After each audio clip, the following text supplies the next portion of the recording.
नमस्कार, this is S के सिंह और आप देख रहे हैं मेरा यूट्यूब चैनल द पीपल के निवेश खिड़की प्रोग्राम में आपका बहुत बहुत स्वागत है। आज हम बात करेंगे म्यूचुअल फंड ट्रैप के बारे में कि आखिर में म्यूचुअल फंड में निवेश करते समय वो कौन से ट्रैप होते हैं, वो कौन सा माया जाल होता है जिससे अट्रैक्ट होकर हम उस माया जाल में फंस जाते हैं और अपना नुकसान करा बैठते हैं। तो अगर आप म्यूचुअल फंड में इन्वेस्टमेंट करने के बारे में सोच रहे हैं या फिर म्यूचुअल फंड में ऑलरेडी इन्वेस्टमेंट कर चुके हैं, तो ये दोनों ही माइंडसेट में ये वीडियो बहुत ही इंपॉर्टेंट होने वाला है। तो आइए हम पॉइंट टू पॉइंट इस पूरे ट्रैप के बारे में बात करते हैं। मैं आपको बता दूं कि म्यूचुअल फंड इन्वेस्टमेंट करते समय जो पहला सबसे बड़ा ट्रैप होता है वो है the trap of AMC company end fund manager.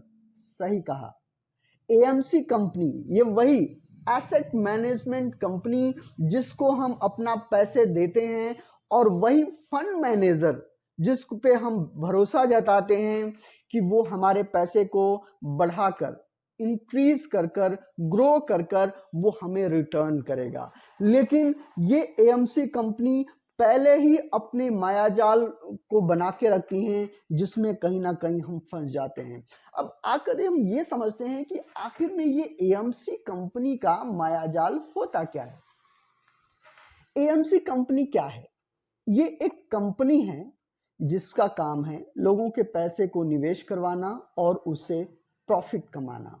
ध्यान रखिएगा, प्रॉफिट कमाना। कोई भी कंपनी जो काम करती है, हर एक कंपनी का अपना जो गोल होता है वो ज़्यादा से ज़्यादा मुनाफा कमाने का होता है, ज़्यादा से ज़्यादा जो है कि पैसा कमाने का होता है। और म्यूचुअल फंड इंडस्ट्रीज में एएमसी कंपनी जो आप एक्सपेंस रेशियो देते हो अपनी म्यूचुअल फंड इन्वेस्टमेंट में, उससे उनको पैसा आता है।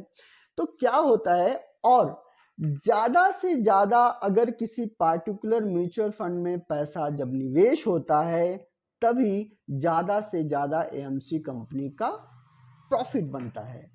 अब क्या है कि ये एएमसी कंपनी आपको जो है कि कैसे ट्रैक में फंसाती है, तो मैं आपको बता दूं।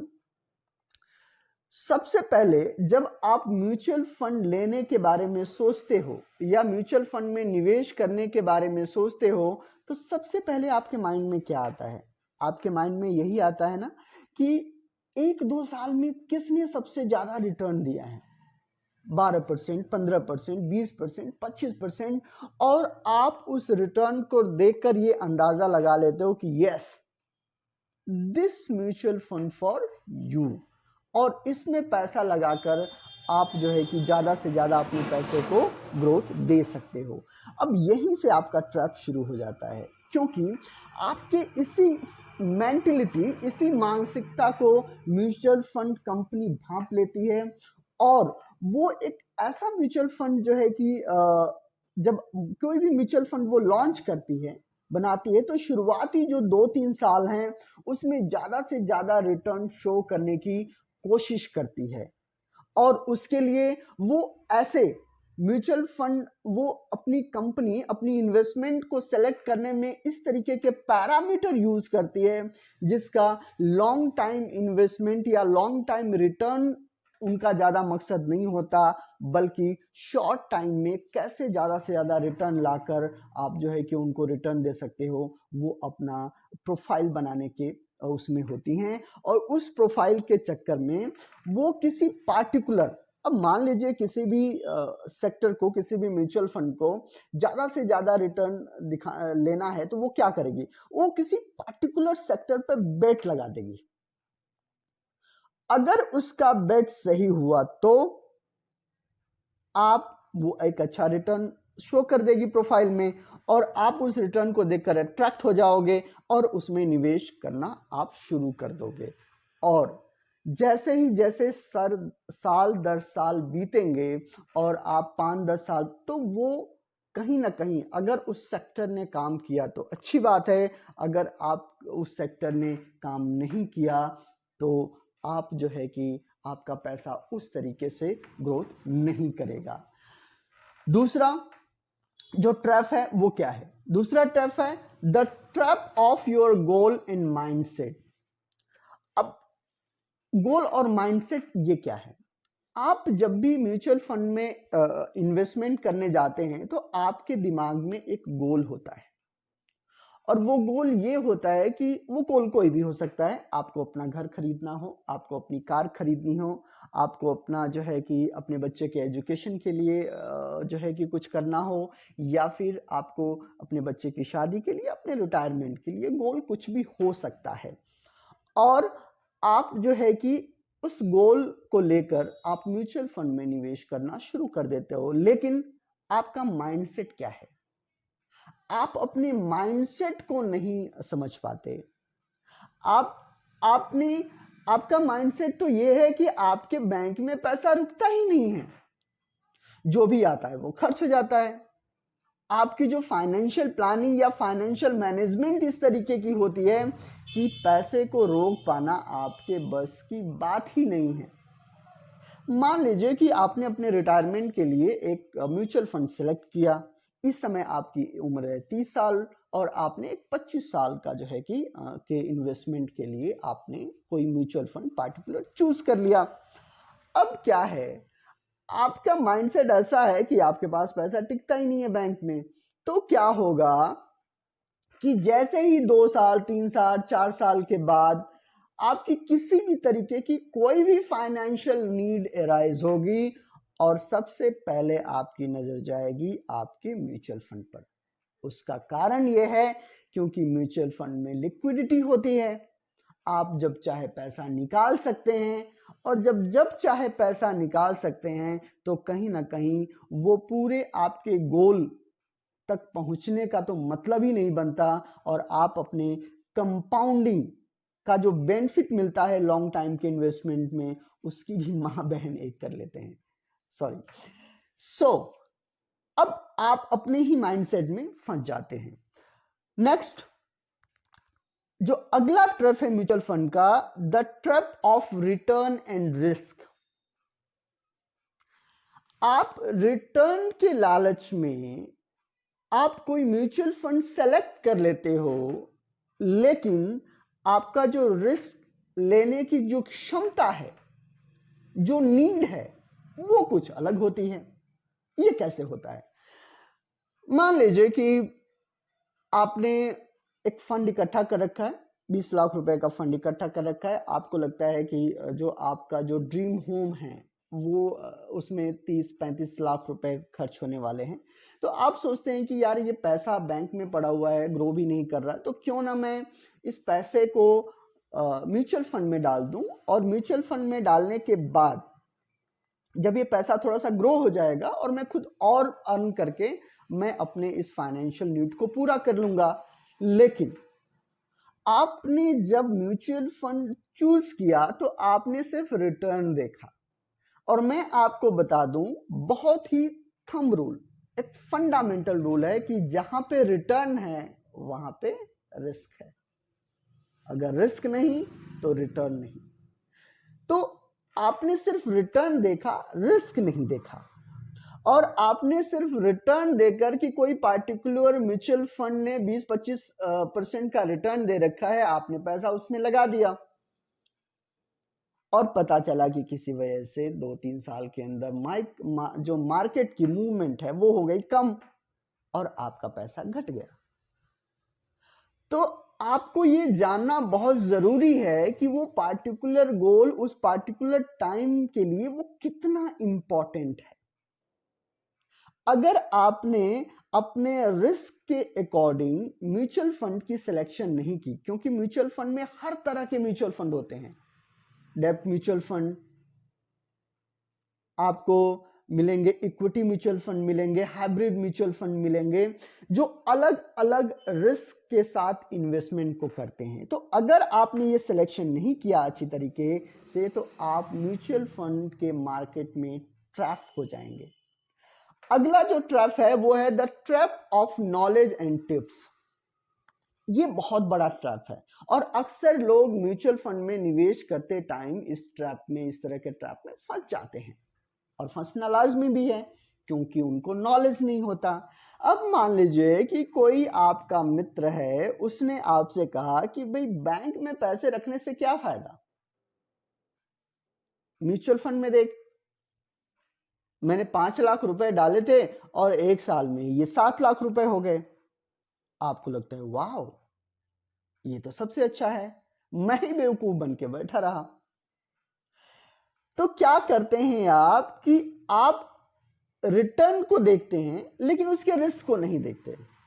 आपने ही उसको देखकर पैसा डाला, ठीक है, और आपको लगा कि यार आपको इस पैसे की आज जरूरत नहीं है, इस पैसे की जरूरत है आपको 2 साल में, क्योंकि 2 साल में आपके बच्चे के हायर एजुकेशन के लिए आपको पैसे की, एक मोटे पैसे की जरूरत पड़ेगी।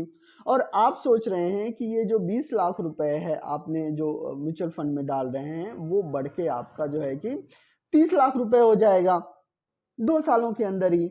तो आपकी जो ये कैलकुलेशन है कैसे आई, किसी के कहने से आई। आपको खुद उस बात की नॉलेज नहीं थी कि जिस म्यूचुअल फंड में उस पार्टिकुलर व्यक्ति ने निवेश किया था वो एक बहुत ही हाई रिस्की म्यूचुअल फंड था, और वो उसका लक ठीक था या उसकी सिलेक्शन उस पार्टिकुलर टाइम में मार्केट ऐसी थी कि वो म्यूचुअल फंड यहां से यहां आ गया और उसको रिटर्न मिल गया। लेकिन आपने जब म्यूचुअल फंड में स्टार्ट किया उसमें, और मार्केट हो गई डाउन, और 20 लाख से आपका फंड हो गया 15 लाख रुपए पे। 2 साल का टाइम पीरियड हो चुका है, बच्चे का हायर एजुकेशन आपके सर पे है, तो ये कहीं ना कहीं ये ट्रैप आपको जो है कि वो फंसा लेता है। तो आप रिस्क रिटर्न और रिस्क को देखकर ही म्यूचुअल फंड में निवेश करें, और नॉलेज रख के कि आखिर में वो रिटर्न आया तो ऐसे कैसे आया, क्या आप जो पैसे डालने जा रहे हैं क्या उस म्यूचुअल फंड में आपको डालना चाहिए। तो ये सारी जो कैलकुलेशन है, इसकी नॉलेज लेकर फिर आप म्यूचुअल फंड में निवेश कीजिए। इसके साथ जो अगला ट्रैप है वो ट्रैप है the trap of sentiments and share market. क्या है कि म्यूचुअल फंड का जो बेसिक है वो शेयर मार्केट ही है, यानी आपके बिहार पे एक एक्सपर्ट पर्सन आपके पैसे को शेयर मार्केट में निवेश करता है और उससे जो रिटर्न आता है वो आप में डिस्ट्रीब्यूट करता है। लेकिन शेयर मार्केट में एक बहुत ही सेंटिमेंट्स वर्क करता है जो कभी भी किसी के कोई इसको समझ नहीं पाता। अब आपने पैसे निवेश किए हैं, आपको क्या पता था कि आज आपने निवेश किए और इसके अगले साल ही चाइना और भारत का वॉर हो जाए और शेयर मार्केट हो जाए धराशायी और आपके पैसे हो जाए कम। हालांकि उस वॉर से उस पार्टिकुलर कंपनी पे कोई फर्क पड़ा है या नहीं पड़ा है, इससे कोई लेना देना नहीं। उस कंपनी के अपने बिजनेस में क्या उतराव चढ़ाव आए हैं उससे सेंटिमेंट्स का कोई लेना देना नहीं। सिर्फ लोगों को ये पता चले कि भाई मार्केट डाउन जाने वाली है और लोग अपने शेयर को बेचना शुरू कर दें और उस ट्रेप में आपके पैसे भी कम हो जाएं, क्योंकि अपने म्यूचुअल फंड को बेचना, शेयर को बेचना या खरीदना किसी फंड मैनेजर के हाथ में नहीं होता बल्कि उस पार्टिकुलर व्यक्ति के हाथ में होता है। तो ये जो सेंटिमेंट्स हैं, इस सेंटिमेंट्स के ट्रैक में आकर आपने अपने लॉस को देखा और आप अपना शेयर, अपनी जो म्यूचुअल फंड है उसको बेचकर निकल गए। लेकिन मैं आपको बता दूं कि सेंटिमेंट्स एक फैक्टर है आपके शेयर के इंक्रीज और डिक्रीज होने का, आपके म्यूचुअल फंड के एनएवी को डिक्रीज और इंक्रीज होने का। लेकिन एक लॉन्ग टाइम में ये सेंटिमेंट्स पीछे चले जाते हैं और कहीं ना कहीं जो आपका फंडामेंटल, उस कंपनी के जो प्रोफाइल है, उसका जो ग्रोथ है, उसी के आधार पे आपका पैसा ऊपर या नीचे होता है। तो इस बात को समझना बहुत जरूरी है। इसके बाद जो लास्ट ट्रैप जिसके बारे में बात कर रहा हूं मैं, the trap of NFO and marketing. अब ये एनएफओ क्या है, मैं आपको बता दूं कि जैसे शेयर मार्केट में आईपीओ होता है, इनिशियल पब्लिक ऑफरिंग, वैसे ही म्यूचुअल फंड में होता है NFO, new mutual fund offering. अब ये क्या होता है, जब भी कोई AMC company, assets management company, जब किसी नए म्यूचुअल फंड को जो है कि लॉन्च करती है तो बहुत सारे उसकी मार्केटिंग करती है। वो मार्केटिंग यूट्यूब इन्फ्लुएंसर के थ्रू होता है, वो मार्केटिंग मीडिया के थ्रू होता है, प्रिंट मीडिया के थ्रू होता है, बड़े बड़े जो विशेषज्ञ हैं वो टीवी चैनलों पर बैठकर इस मार्केटिंग को जो है कि करते हैं। इसका पूरा मकसद होता है उस पार्टिकुलर म्यूचुअल फंड के लिए हाइप क्रिएट करना और ज्यादा से ज्यादा लोगों के पैसे उस पार्टिकुलर म्यूचुअल फंड में निवेश करवाना, जिससे कि उस पार्टिकुलर एएमसी कंपनी को ज्यादा से ज्यादा मुनाफा हो सके। लेकिन और उस हाइप में, उस पूरे मार्केटिंग के प्रभाव में आकर आप उस पार्टिकुलर म्यूचुअल फंड में अपना निवेश शुरू कर देते हैं। लेकिन आपको क्या पता कि वो म्यूचुअल फंड कैसा करने वाला है, आपको क्या पता कि उसका फंड मैनेजर कैसा है, उस पार्टिकुलर एएमसी कंपनी का क्या रिकॉर्ड रहा है, उस पार्टिकुलर फंड का क्या रिकॉर्ड रहा है, ये तो आपको नहीं पता क्योंकि उसकी हिस्ट्री नहीं है। तो बेहतर होगा कि जब भी आप म्यूचुअल फंड में निवेश करें, चाहे वो गोल आपका शॉर्ट टाइम हो, चाहे वो गोल आपका मिड टाइम हो, चाहे वो गोल आपका लॉन्ग टाइम हो, आप एनएफओ में इन्वेस्टमेंट करने से ज्यादा अच्छा है कि आप किसी पार्टिकुलर म्यूचुअल फंड की स्टडी करें। आप देखें कि 5 से 10 सालों के अंदर उस पार्टिकुलर म्यूचुअल फंड ने हर सिचुएशन में कैसा रिटर्न दिया है, उस आधार पे आप ये डिसीजन लें। तो ये कुछ म्यूचुअल फंड ट्रैप के बारे में हमने बात की। और अगर आपने इस वीडियो को अंत तक देखा है और आपको ये वीडियो पसंद आया है तो आप इस चैनल को सब्सक्राइब कर लीजिए और उसमें ऑल बटन को भी प्रेस कर लीजिए, क्योंकि आने वाले वीडियोस में हम ये बात करेंगे कि अगर आपने शॉर्ट टाइम की इन्वेस्टमेंट करनी है तो आपको कौन से म्यूचुअल फंड हैं, आपको अगर 4-5 साल का आपका टाइम हॉरिजॉन है तो आपके लिए कौन सा म्यूचुअल फंड है, और अगर आपके का लॉन्ग टाइम इन्वेस्टमेंट है तो वो आपके लिए कौन सा म्यूचुअल फंड है। तो ये सारी बातें हम आपके साथ आने वाले वीडियो में करने वाले हैं। तो द पीपल चैनल आप सब्सक्राइब कर लीजिए, क्योंकि इस पार्टिकुलर प्रोग्राम में हम personal finance, share market, mutual fund, bank, insurance, ये सारे फाइनेंशियल जानकारियों को हम आपसे डिस्कस करते हैं, जिससे कि आप फाइनेंशियली अपने आप को स्ट्रॉन्ग बना पाए। तो आज के वीडियो में बस इतना ही। नमस्कार, जय हिंद।